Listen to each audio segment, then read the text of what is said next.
За окном шуршит дождь, а я, сидя в уютном кресле и вытянув ноги к камину, наблюдаю за пляской огня. Ритмичный и монотонный стук капель по стеклу словно подыгрывает ему.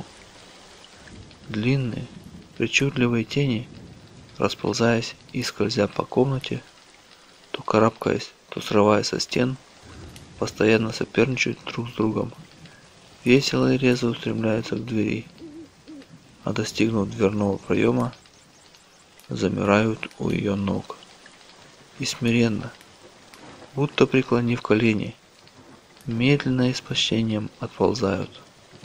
Так неотразимо хороша и загадочна в свете камина, она входит в комнату и тихо и изящно подходит ко мне.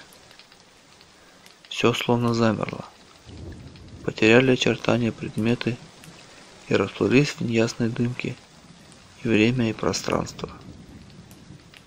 Я беру ее за руку, осторожно притягиваю к себе и обнимаю. Ее теплое дыхание, то волнующе прерывистое, то умиротворяющее спокойное.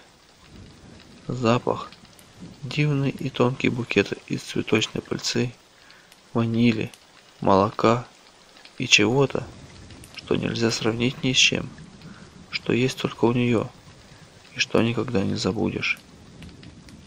Ее взгляд, немного уставший, но ободряющий, вселяющий уверенность, дразнящий и волнующий, завораживает и приковывает к глазам, в которых притаилась целая вселенная.